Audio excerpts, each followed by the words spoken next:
Hello again, and welcome to the final lecture in Module 2, entitled 2.4 Orders Macroscelidea, the Afrosoricida, and the Tubulidentata. So this lecture aligns with Chapter 11 in your textbook, which goes by the same name. Professor Jared Rathel here. Please don't let the readers throw you off. I had to bust out my glasses because of the eye strain from staring at the computer too long and building these lectures for you.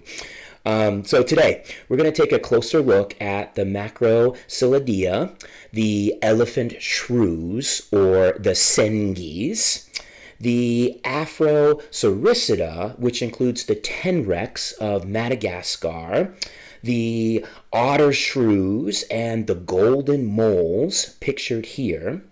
And then lastly, the order Tubulidentata, which contains only the aardvark, the earth pig. As you can see from figure 3.1, our trusty phylogenetic tree of mammalian orders, to which I'll be referring back to again and again throughout the remainder of this course. These three orders, the Tubulidentata, the Afrosoricida, and the Macroscelidea, they have a common ancestor right here. So they're monophyletic from this point forward. That common ancestor, these lineages converge at approximately 80 million years ago. Recent molecular methods applied to the phylogenetic evidence indicates that these three orders are part of a monophyletic African clade, a superorder called the Afrotheria, which is going to include these three orders, as well as the manatees and dugongs, the elephants, as well as the hyraxes. And we're going to come back to Afrotheria again in this lecture, as well as next week when we talk about these three orders. So let's begin with the sengis, or the elephant shrews, which make up just one family comprised of 5 genera and 20 species. As you recall from our last lecture on phylogeny, Simpson's foundational work, published in 1945, placed this order in his catch-all order, the Insectivora. However, more recent molecular analyses supports the idea that these deserve their own taxonomic order. So they're called the elephant shrews for one long, obvious reason. They have this flexible and highly sensitive snout. With the exception of one species that lives in Morocco, elephant shrews are restricted in their distribution to Central and Eastern Africa from about 15 degrees north latitude on southward. However, the macrocelidids, they are going to inhabit a diverse array of habitats, from deserts to brushlands, plains, forests, and rocky mountainous areas. They're also going to range considerably in size, from a mere 19 grams, which is about 19 paper clips, on up to a whopping 750 grams. That's the largest species that you see here, the black and rufous elephant shrew. These guys are strictly terrestrial. They're highly cursorial. They're really fast. In just a moment, I've got a short video clip of one of these elephant shrews eluding a cobra, and it's impressive. They can run like 30 kilometers per hour. Let's see, they are generally diurnal, active during the day, except when it gets quite hot, when they'll become increasingly nocturnal. Elephant shrews can lower their body temperatures all the way down to just 5 degrees Celsius, which is 41 degrees Fahrenheit. They can also decrease their concurrent oxygen consumption to only 2% of their resting basal metabolic rates. But they can only do this for short periods of time. No more than 24 hours can they enter this state of torpor. Insectivorous, they'll also feed on some plant material. They're nervous little animals. When they need to, they can run bipedally super fast, as I mentioned, 30 kilometers per hour, which when you scale up to our size, that's actually faster than a cheetah. As you'll learn when we discuss mammalian mating systems, monogamy is just not very common in mammals. It's found in less than 10% of the mammalian species. Yet all 4 genera of the Singis are socially monogamous, meaning it's just one male and one female that pair together, living together and raising their young. And here's your reality check. The golden-rumped elephant shrew, the one on the bottom left, obviously. The large one, the black and rufous elephant shrew, here in the middle. And the Somali elephant shrew on the right are all endangered.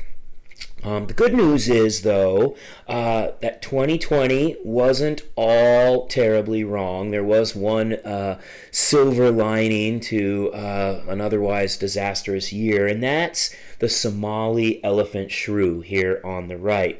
It was rediscovered in 2020 in Africa after not having been seen or documented in 50 years. So the last time before 2020 that the Somali elephant shrews had been observed was 1968. So that's a little bit of good news, a little ray of sunshine. This is truly amazing footage. So please take the 3 minutes and check out Life of an Elephant Shrew on the African Savannah. The first family in the order Afrosoricida is the family Tenrechidae. So that includes 8 genera and 31 species of tenrecs and shrew tenrecs. Tenrecs are only found on the island of Madagascar off the southeastern coast of Africa. They all radiated, all 31 of these species radiated from a single common ancestor that colonized the island of Madagascar tens of millions of years ago. There's lots of diversity in this family. Body sizes are going to range from the very small pygmy shrew tenrec here that can weigh as little as 2 grams to the large web-footed tenrec, which is semi-aquatic and has a long, laterally flattened tail and webbed hind feet. So it kind of looks like a small muskrat, and it preys on fish and amphibians, aquatic invertebrates in freshwater systems. So again, these guys are really cool morphologically, ecologically, and behaviorally. There's incredible diversity in the Madagascar tenrecs. The rice tenrecs, like you see here, they look like moles. They're fossorial and living in marshy areas. While these long-tailed tenrecs look a bit like shrews. And then there's even the hedgehog tenrecs. These are tenrecs from Madagascar. They're not true hedgehogs, but they have independently evolved these sharp, barbed spines, and they're also capable of rolling into a ball to protect themselves when threatened. This female, the streaked tenrec, looks so punk rock to me. So the streaked tenrecs and the long-tailed tenrecs, they're equipped with these mid-dorsal region barbs that produce vibrations that allow the mothers to communicate with their young. using their quills. The next family we'll explore in the order Afrosoricida is the family Potamogalidae, the otter shrews, within which there are 2 genera and 3 species found in West Central Africa. And yes, I know their common name is the otter shrew, and they do look shrew-like, but they are not at all closely related to true shrews, and nor are they closely related to otters, which are mustelids. The otter shrews are more closely related to tenrecs and golden moles. They are, however, exquisitely adapted to hunting in aquatic systems. Each of their whiskers is innervated, allowing them to locate crabs and fish, amphibians, and mollusks just by touch under the water. Their fur consists of dense, short, protective guard hairs, which they're going to frequently groom with 2 fused toes, making this hair waterproof. And the last family in the Afrosoricida is the family Macroscelidea, the golden moles, which includes 10 genera and 21 species that are distributed throughout Central and Southern Africa in places with soils that are suitable for burrowing. Many of these environments are very arid, they're very dry, so this species is capable of living without drinking free water. It does this by foraging at night, using regular bouts of torpor where it's going to lower its metabolic rate and its body temperature. And then lastly, it has very efficient kidneys. Golden moles have no pinnae. That's the external feature of the ear. But that said, they do have these hypertrophied, very well-developed malleuses, which is going to allow them to detect low-frequency sound waves. So I've got a David Attenborough video here coming at you in just a moment, but it's going to demonstrate them actually plunging their head into the sand to hear their termite prey. They obviously have very poorly developed eyes. Their eyelids are actually fused, permanently shut, covered with skin. The Grant's golden mole, like you see here, literally swims through loose sand, hunting dune termites. It's one thing to have me explain it. It's another thing altogether to see footage of it. So check out this 2-minute Planet Earth 2 clip with Sir David Attenborough called The Blind Assassin of the Desert, featuring the golden mole.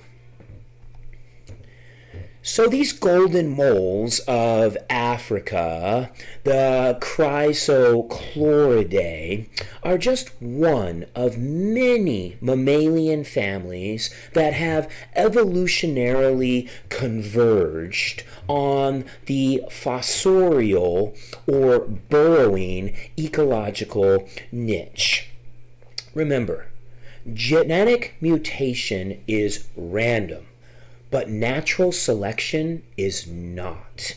Let me say that again. Genetic mutation is random, but natural selection is not. Meaning, natural selection is going to exert similar selection pressures on different lineages that occupy comparable ecological niches in different bioregions from around the world. So when different lineages independently evolve on similar morphologies, i.e. blindness with strong burrowing forelimbs, we call this convergent evolution.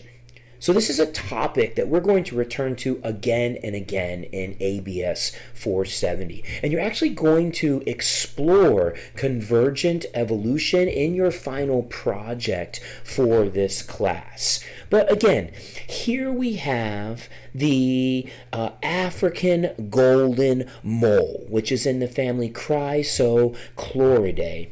And look how similar it looks to the marsupial moles that we explored in earlier in the week in lecture 2.2.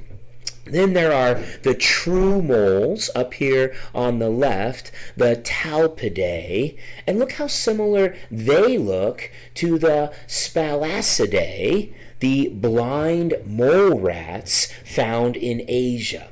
So this is convergent evolution. The Tubulidentata is the only eutherian order with just a single extant member.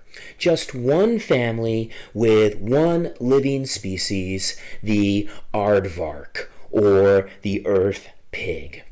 So aardvarks are widely distributed across Africa, south of the Saharan desert, occupying habitats ranging from dry savannas to tropical rainforests.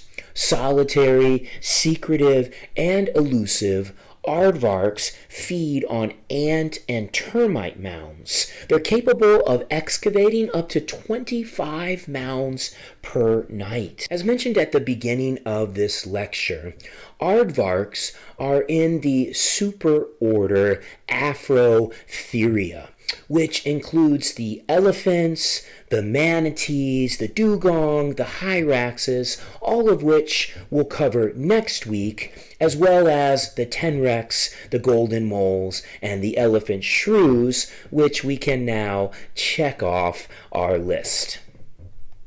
I've got some more amazing footage from BBC Earth that really shows how effective aardvarks are at rooting up, snarfing up ants and termites. As I mentioned at the close of lecture 2.2, on your upcoming assessment, be prepared to match common names. I'm sorry, that doesn't quite line up right. Be prepared to match common names to families and or orders. Okay, so there's some taxonomy coming your way, I promise. And you have now finished all content for week 2, module 2. I wish you the very best of luck in your upcoming exam, and I encourage you to spend some time preparing. Take care, and come back next week, please. Cheers.